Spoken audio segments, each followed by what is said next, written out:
আলে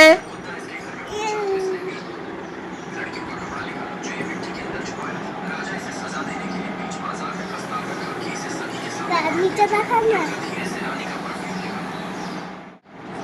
আস্তে আস্তে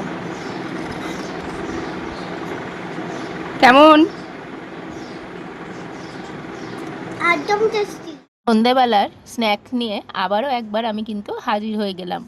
তার জন্য দুটো আলু ভালো করে ছিলে নিয়েছি।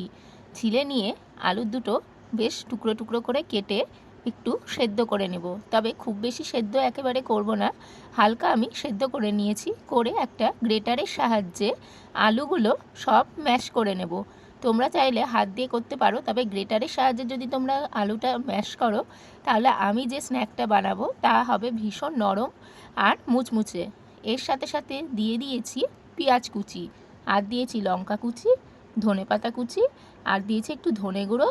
একেবারে ইজি পদ্ধতিতে দিয়েছি চাট মশলা, সামান্য চিলি ফ্লেক্স, একটু গরম মশলা গুঁড়ো, 2 চামচ মতো দিয়েছি কর্নফ্লাওয়ার, আর 2 চামচ দিয়েছি চালের গুঁড়ো, যাতে মুচমুচে একেবারে হয়।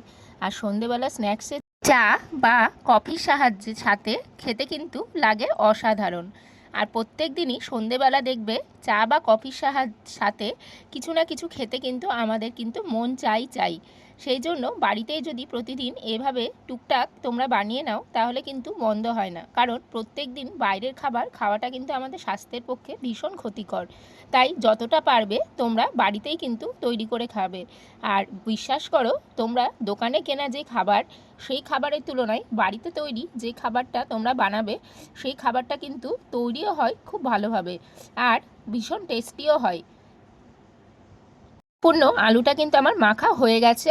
এইবার একটা বেলনার সাহায্যে কি করবে তোমরা, আটা দিবে, আটা দিয়ে একটু হালকা করে একেবারে একটু বেলে নেবে। দেখো এইভাবে হালকা করে হাতে একটুখানি জাস্ট বেলে নেবে যাতে একটু ছড়িয়ে যায়।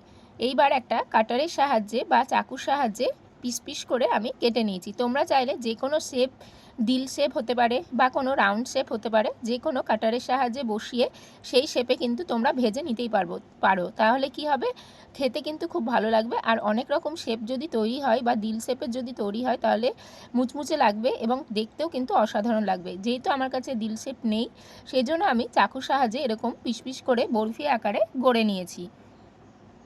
তেল গরম করে নেব। কড়াইতে তেল গরম করে একটা একটা করে এই চপের আকারে সুন্দর করে ভেজে নেব। এতটা সুন্দর আর এত মচমচে আর খুব সুন্দরও লাগে কিন্তু খেতে। তোমরা বাড়িতে কিন্তু অবশ্যই এরকমভাবে করবে, আর খেতে কিন্তু অসাধারণ লাগে। সন্ধেবেলার হোক বা যে কোনো ছোটোখাটো পার্টিতে বা হঠাৎ যদি কোনো মানুষ তোমাদের বাড়িতে যদি চলে আসে, এই রকম স্ন্যাক্স যদি তোমরা চটজলদি করে নিতে পারো তাহলে বাড়ির যে অতিথি আসবে তার তো মন একেবারে ভরেই যাবে আর ভীষণ কিন্তু ভালো বলবে। এইভাবে একেবারে সবকটা স্ন্যাক্স একেবারে সুন্দর করে লাল লাল করে একেবারে ভেজে তুলে রেখে দাও। তো সসের সাথে সার্ভ করেছিলাম, তোমরা চাইলে যে কোনো চাটনির সাথে বা ধনেপাতা চাটনির সাথে খেতে পারো। দেখো কতটা ভালো হয়েছে। কোথা থেকে আমার এই রান্নাগুলো তোমরা দেখো তা কিন্তু জানিও। তোমরা জানালে আমি কিন্তু ভীষণ আনন্দিত হব আর আমার খুব ভালোও লাগবে। দেখো প্রত্যেকটা স্ন্যাক্স কিন্তু ভীষণ মুচমুচে হয়েছিল, আর ছেলে খাওয়ার সময় তো তোমাদের আওয়াজ শুনতেই পেলে যে কতটা খাস্তা। এইভাবে কিন্তু বাড়িতে অবশ্যই ট্রাই করবে, আর সন্ধেবেলা তোমাদের সন্ধেটা জাস্ট অসাধারণ হবে। আজকের মতো টাটা, আবারও একদিন তোমাদের সামনে চলে আসবো।